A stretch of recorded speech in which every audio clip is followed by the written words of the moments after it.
Questions about the reporting, writing, editing, reporting, writing, editing. The basics of journalism, whether in Sri Lanka or Brazil, Ghana or Kuwait, Jamaica or Indonesia. Our young journalist works in a hypothetical country. It could be anywhere in the developing world. The reporter, the newspaper, and the setting are meant to be relevant to many journalists and cultures. We have no specific country in mind. The concern is getting the story and getting it right. That's the daily challenge facing the professional journalist. First, the remaining 49 will be completed in early May.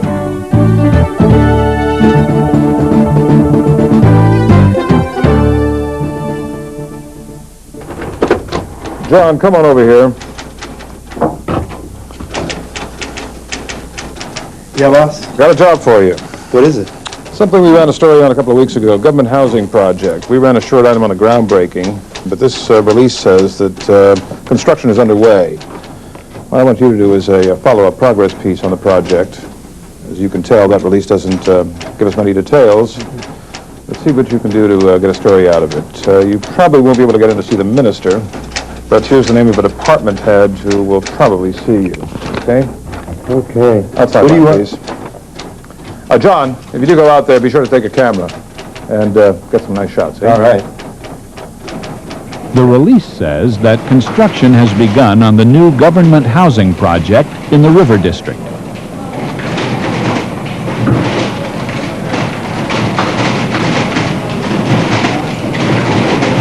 "50 homes will be built, the first to be ready January 1, according to Public Works Minister Samuel Edwards.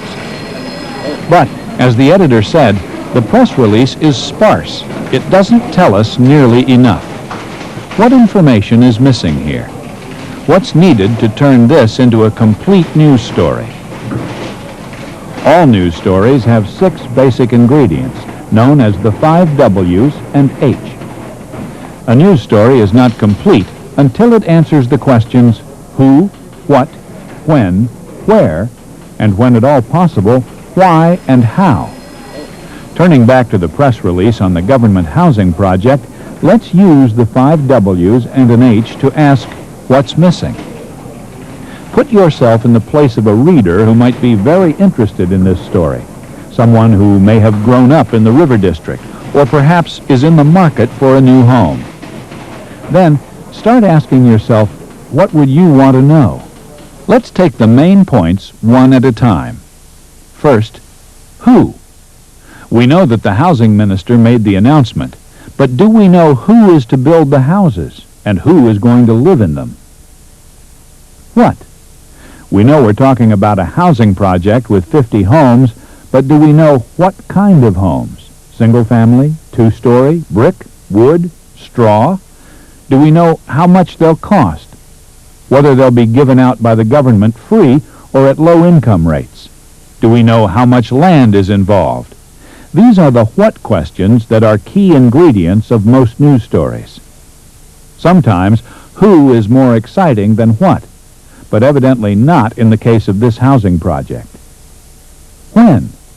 We know that construction has started and when the first house will be ready, but when did it all begin? A week ago? A month ago? A year ago? Where? Yes, the where is answered, but where in the River District? Next to a factory or an airport? A power plant? What's around it? Why? In journalism, this usually is the toughest question to answer because the motives are not always apparent and sometimes are purposely hidden. We might assume that the houses are being built because there's a need for them, but it is always hazardous to assume anything. Another why that may need answering is, why has the government chosen to build these houses now? Why not last year? Why not next year? Since reporters are supposed to be curious people, one might wonder why the press release gives so little information. Is it because the minister's office did not feel that more information was needed, or was there another reason? How? This is another question that doesn't seem to be answered. We don't know how the houses will be paid for example, and whether they'll be built by government workers or others. But at this stage, how does not seem to be one of the big questions. After working through the release and asking himself about the 5 W's, John wants to go over his plan with the editor. Right, it does have some holes in it. Well, what are you going to do about it? Well, I thought I'd first try to check out the site maybe, and then... Yeah, make some phone calls. The plan of attack that John and his editor work out includes phoning sources for more information and background, setting up a site visit, and Yeah, you gave me his name. making an interview appointment with the Deputy Administrator of Public Works. The reporter is getting ready to go out and get the story.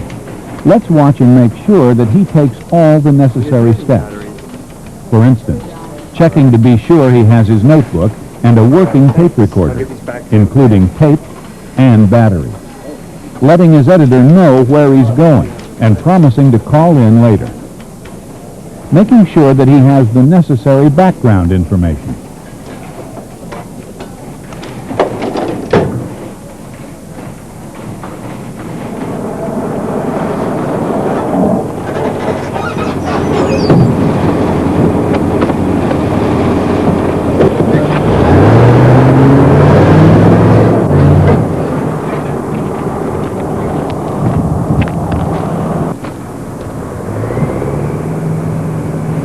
The journalist's first job is to be a practiced observer. To do that, he must look and listen, and in a sense, be an expert witness. Think to yourself, if I was a witness in a court case and was asked detailed questions about my surroundings, could I provide answers?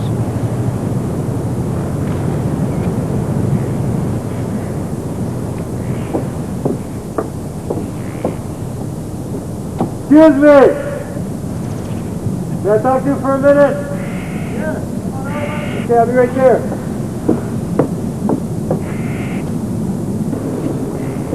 Morning, sir. Morning. May I talk to you for a second? Yes. Looks like a government housing project. How's it going? It's a mess. Why do you say that? Are they behind schedule? They're supposed to be... The reporter has not yet identified himself as a journalist. Should he do so and run the risk of scaring off his source? Look, sir, I'm a reporter from the Gazette, and I want to know what's really going on here. I don't want to get into trouble. Don't worry, sir. I promise I won't use your name, but I really do need some information. Why do you say that the housing project is a mess? Well, it takes a way back. When the government house people, what do you call it? Public works. When they first were looking for land by the river. I'm just going to write a few notes, if you don't mind, just to remind myself. The correct procedure for a journalist on duty is to identify himself as such. If he does it sympathetically and gently, the source will likely cooperate. This honest approach avoids problems later, such as having your source deny that he ever talked to the press. And it is the ethical thing to do. Otherwise, the credibility of journalism can be undermined when people start mistrusting reporters as devious types who entrap innocent people. What exactly are you telling me? What I'm telling you is they stole the land from us. With the prices they were stealing, what do we know about land values? They just came in here and took advantage of us. They said what a good deal it was. Sign here, they said, and we did.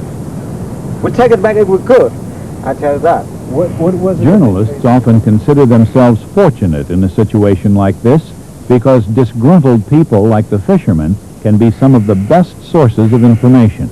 But you have to be careful of biased information. Just one more thing, sir. I saw a pipe down by the riverbank. What's it for? It's not for sewage, is it? What else? That's going to ruin the fishing around here. Wait a minute. That untreated sewage will ruin the fishing beds in this area? Yes, that's what I said. I just wanted to... Now the reporter is excited. It seems that he has a pollution story on his hands.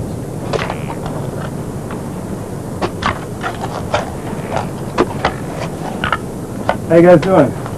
I'm John Blake from the Gazette, and our paper's doing a story on the project. I was wondering if you could help me out with some information. We're kind of busy right now. I just need a few details, if that's all right with you guys. Jason, can you talk to the boss when he comes back? Okay. That pipe by the river, what's it for? What pipe? The one coming out over the river over there.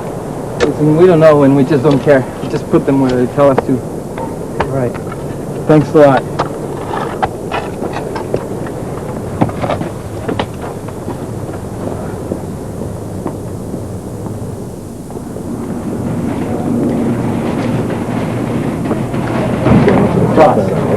I think we got something here. Check this out. Can't read your notes. Why don't you tell me about it? Pollution. Get this. The housing project is getting ready to dump raw sewage into the river. I saw the pipe, I got some good shots, and I got some fishermen to tell me that this was going to ruin the fishing beds there. But that's not all. The workers think it's bad too. I mean, they weren't saying much, and I could tell that they were holding out on me because Okay. Hold on. How did you Has know? John told his editor the whole story? For example, that his main source is bitter about the money he got for the land? Okay, wait a minute, John. How do you know it's a sewer pipe? I saw the pipe. I got good pictures. The fishermen told me so. And besides, what else could it be anyway? I mean, you got the pipe running right over the river, all right? And it's obviously made to carry stuff out, not in. John, This is getting to be a problem. The reporter clearly wants this to be a pollution story, no matter what. All of a sudden, his source has become the fishermen, plural, instead of one man with a gripe. And now he's making an assumption that fits his theory. This pipe could only carry sewage. Fishermen told me so. Note the editor's natural skepticism. He knows that his reporter is, first of all, very eager, and secondly, not an engineer. John, I think you ought to do a little more checking on this story. Why don't you go talk to the public works official? And then I think you ought to go over to the construction company and get their side of it. Roger, that's going to take a long time. I got a deadline. All right. Take tomorrow. Just get it right. Okay. What good will these official sources do except ruin his expose? Anyone knows that the government and the company will deny that they pollute. And what is the name of that construction company anyway? That's an important piece of information, one that the reporter should have picked up. Barb. B-A-R-R. PC Bar Construction. Okay. And what's the number there? 32456. Great. Thanks. Bye. I just got time to get to the Public Works office.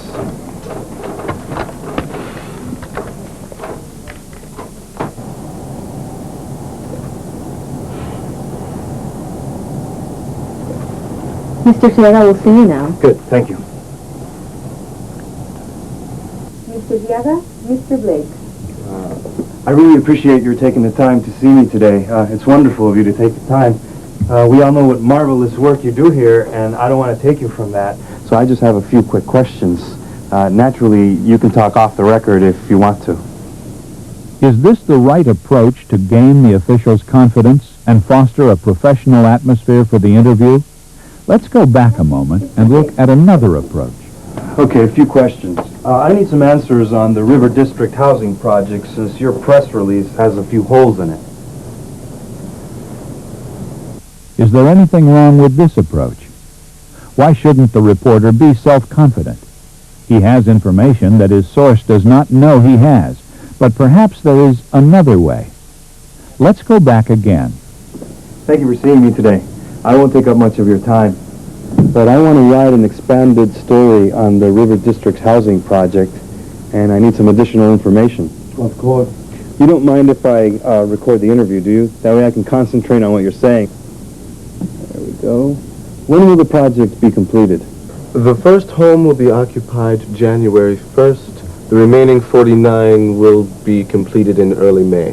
Who will be eligible to live in these houses, and how much do they have to pay? Last year's As he questions his source, the reporter strikes a balance between firmness and consistency. This report gives all the financial details. By the way, how are you planning to take care of the sewage from these houses? That's a good question. I presume with leaching fields on the eastern edge of the property, but let me check on that. Call me later today and I should have an answer on that. Oh, I almost forgot. How much did the government pay for the property? Why, are the fishermen complaining again? The government offered fair market value for the land, $5,000, which the owners accepted. But then they must have started talking with lawyers or something, because after the contract was signed, they went around telling everyone they were cheated. Believe me, they were not. You can check it yourself through the assessor's office to see if the payment was comparable to others. Good. May I call you if more questions come up? Please.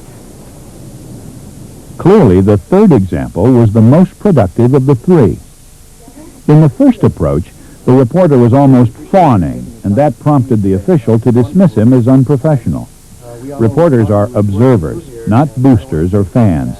They do not need to pay flattering compliments. Our reporter also erred in offering to let the official speak off the record, in other words, to speak confidentially. At the least, you should wait for the source to request it. Otherwise, you immediately give something away for nothing. The general rule is, assume that everything is on the record. Anyway, what is so sensitive about a housing project that one needs to speak confidentially? By offering to go off the record, the reporter unintentionally signaled that something was amiss. In the second sequence, the reporter has succeeded in offending the official and making him tense. Notice how the reporter showed no respect for his source.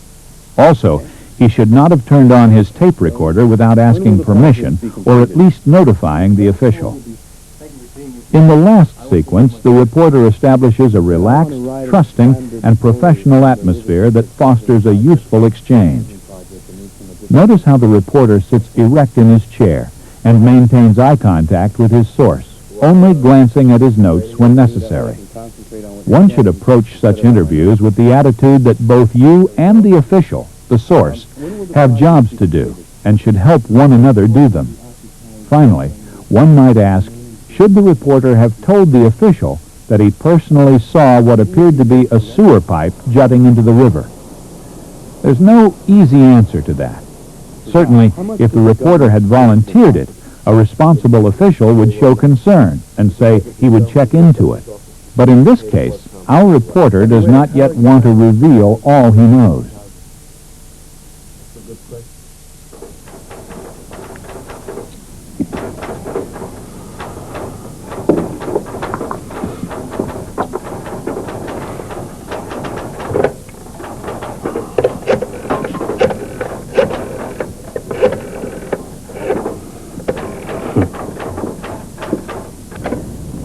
PC Bar Construction, may I help you?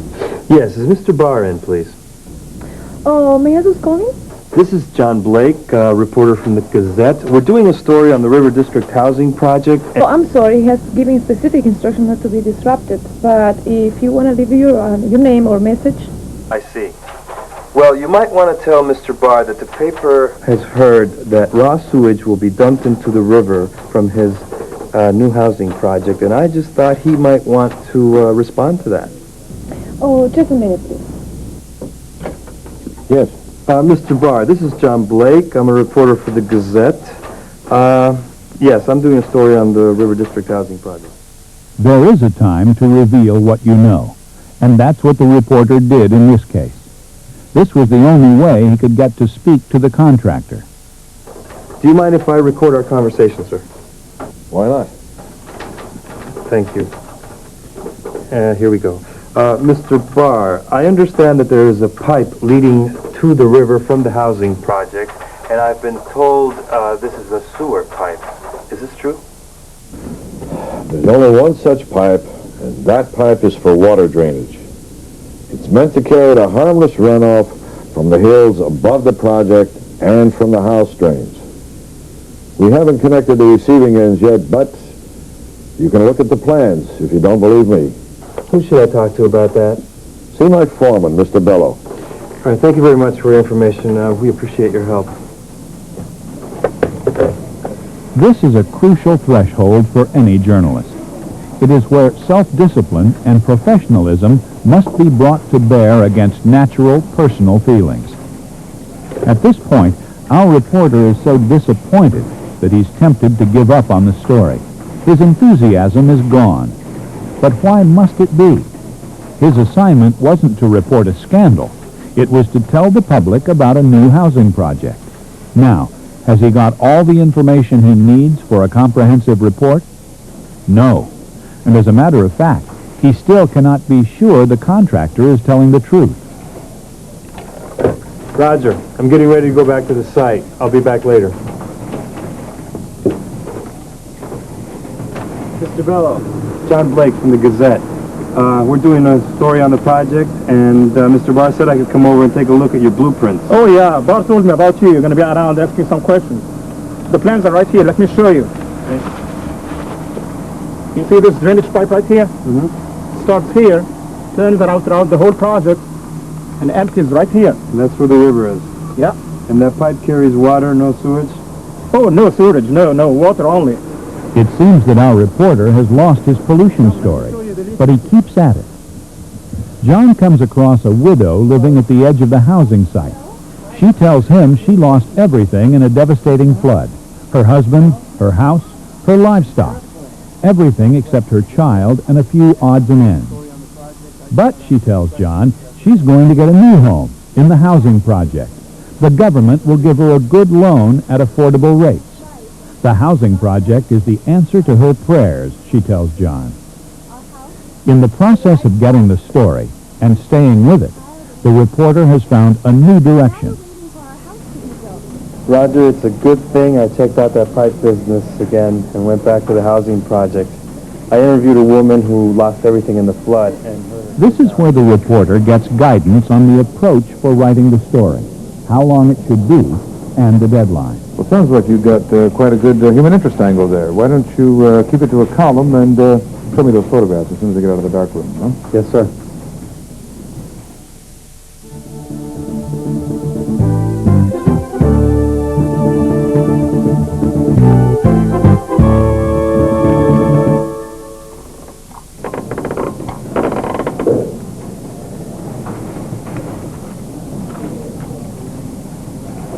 The reporter knows he has a story of some kind and has sketched out a recipe with the major 5W ingredients. He writes a rough outline. Lead intro. Summary. Human interest. Body. What and where. Project description. Type. Cost, etc. Who. Builders and future residents. Backup quotes from Public Works. Quotes from future residents. How? Construction methods. Quotes from foreman. The bar interview. When? Timetable. Press release. Public Works interview. Why? Background and 5-year plan. Public Works interview. Fisherman and reaction. Price. Assessor's report. He has organized the story outline in the general classic style known as the inverted pyramid, where the most important information is at the broad top, with the secondary news narrowing down below.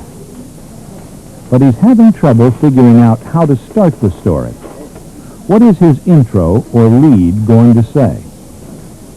Thinking about the first paragraph is the best way to focus your mind on the essence of the story.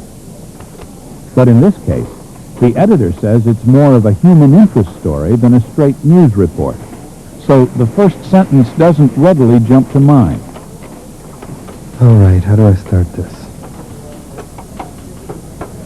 Let's see. 50 families will soon have sorely needed homes once the River District housing project is finished early next year. Well, it has the human angle, but it's pretty dull. And it really doesn't have anything that the original groundbreaking story didn't have. But the reporter now remembers something a veteran journalist once told him. Always try to find the small anecdote or individual example to illustrate the big story. Readers can relate to a grassroots story better than a broad issue. Mary Johnson likes the view from where she sits above the riverbank, stirring porridge in a converted gasoline can over an open fire. That, she says, pointing to a giant pile of dirt, is the most beautiful sight I have ever seen. What Mary sees is the construction start for the River District housing project, part of the government's 5-year plan to provide affordable homes to all the families made homeless by last year's devastating flood. She moved her family out from a central city shelter and put together a shelter of scrap lumber on the edge of the housing project so I can see my baby grow. Government construction crews began digging the house foundations last week after Public Works Minister Samuel Edwards broke ground for the new project July 12th. The plans call for erection of 50 single-family houses, the first to be completed by the new year, the minister's office reported. The project will cover approximately 12 hectares on the east bank of the river, south of the central city. It's a good place to build because it is high enough from the river to escape flooding, even a bad one like last year. T.C. Barr, the contractor, said in an interview this week. The reporter found a quotation that gives new information, makes lively reading, and brings in a new source. This is a good way to support previously mentioned information and to keep the story moving forward. Barr was selected over 4 other companies because of his experience and submission of the lowest cost estimate according to the Public Works Department. He is employing a crew of 30 government carpenters and masons for the project. What are we going to do about that fisherman? Just one more This thing, might sir. be the best place to insert his complaint about being cheated by the government. But the reporter is uneasy about the fisherman. He was wrong about the sewer pipe, and the assessor's office already reported that the price for the land was about the same as others received for their property. The reporter decides to approach it this way. The government purchased the property early this year from the family of Jason Oakes, who make their living by fishing the river. One member of the family told the newspaper that the government cheated us by paying only $5,000 for the property. They're taking advantage of us poor people, the fisherman said. The Public Works Department and Assessor's Office deny the family was cheated. The assessor's records show that comparable prices were paid for 3 other parcels during the past 3 years. I am not saying that these prices are particularly fair, but at least they are equal, said an official in the assessor's office who asked not to be identified. The fisherman also claimed that the housing project would dump raw sewage into the river, thus ruining the fishing downstream. But this was proved to be false. The reporter is careful to attribute important information to a source and not to imply that it's coming from him. This is sound journalism. In these instances, he has chosen to protect 2 sources of sensitive information by not identifying them, which is permissible as long as the source is not allowed to abuse this protection. By devoting so much attention to it, the reporter gives considerable weight to the fisherman's complaint about being cheated. He goes on to demonstrate that the fisherman is not a reliable source because of the sewer pipe claim. We shall see whether the editor accepts this.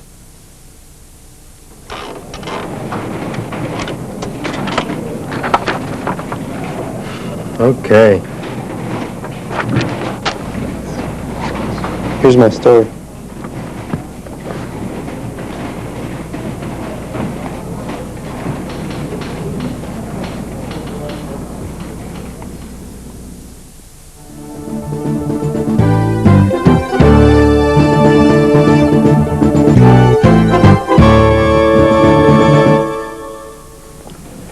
An editor wears several hats.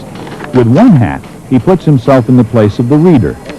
With another hat, he puts himself in the place of the professional critic. With another hat, he becomes a lawyer.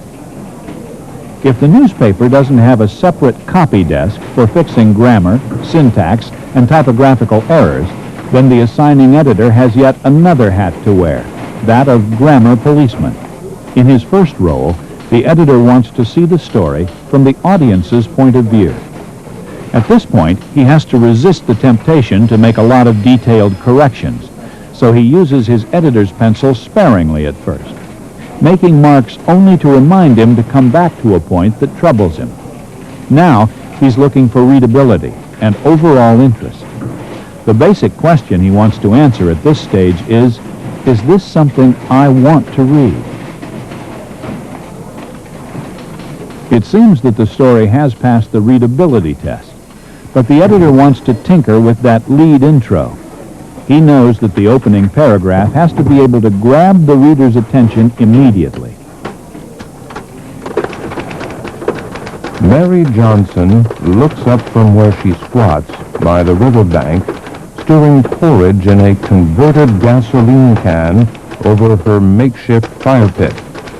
That, she says, pointing to a gigantic mound of dirt, is the most beautiful sight I have ever seen.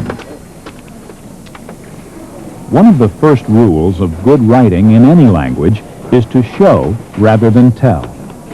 The editor knows that we don't have to tell the reader that Mary likes the view or what she is seeing. He wants to show what she sees. In the interest of liveliness, he also makes a few minor word changes. Squat is more descriptive than sit.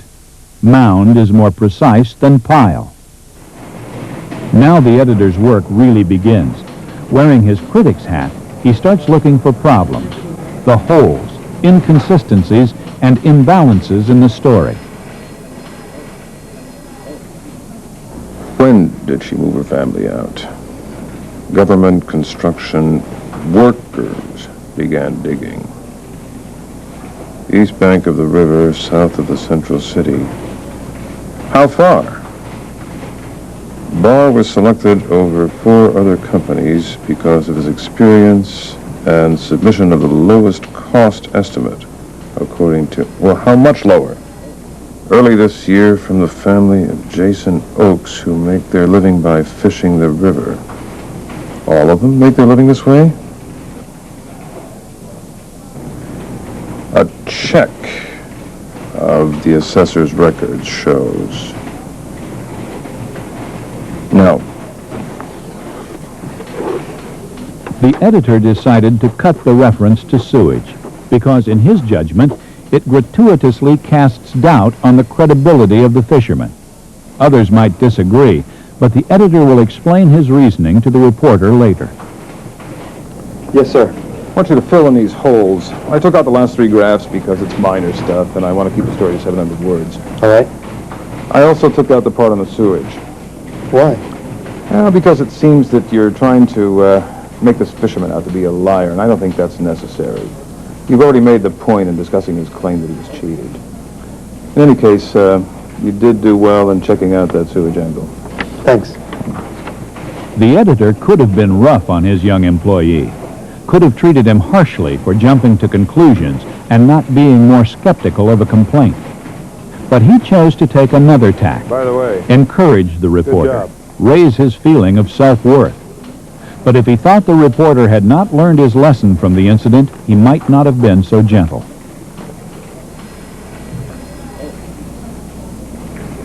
Toothpick, I think we have to get this one in right away. Place it below the fold with on page 1 with a 3-column head, and I'll get a horizontal picture to go along with it. Okay. Thanks.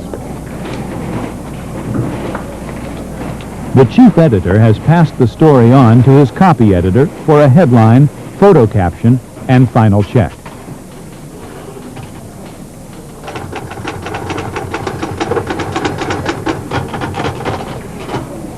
The copy editor takes some care in composing the headline.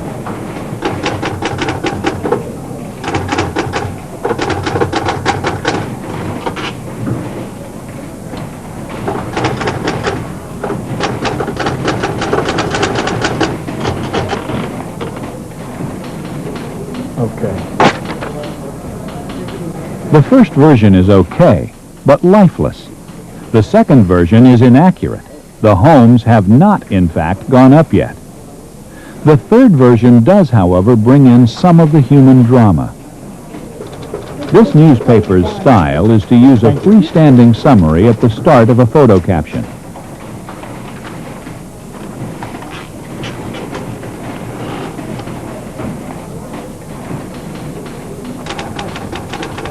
Homeless mother waits. Homeless mother waits. The purpose is to add impact. Note that the copy editor has not duplicated information in the headline and caption, and has thereby created a news package with complementary wrapping. Following our journalist as he gets the housing story, we've seen the importance of being a practical observer, someone who asks relevant questions based on the 6 ingredients of a news story, the 5 W's and an H. We've seen the importance of being persistent. The reporter kept on, even after his first vision of the story fell apart. Despite being discouraged, the reporter kept digging and found the widow's story, a positive angle on the housing project. We've seen the importance of being a skillful interviewer, respectful yet firm and professional. We've seen the importance of being a disciplined writer, again using the 5 W's with the classic inverted pyramid structure. Looking for that anecdote or quotation that brings it all together, accomplishing the goal of showing rather than telling. On the editing side, we've seen the important role the editor plays, wearing his 3 hats of reader, critic, and lawyer. And we've seen his contribution, skeptical, caring, committed, especially his insistence on the value of showing, not telling.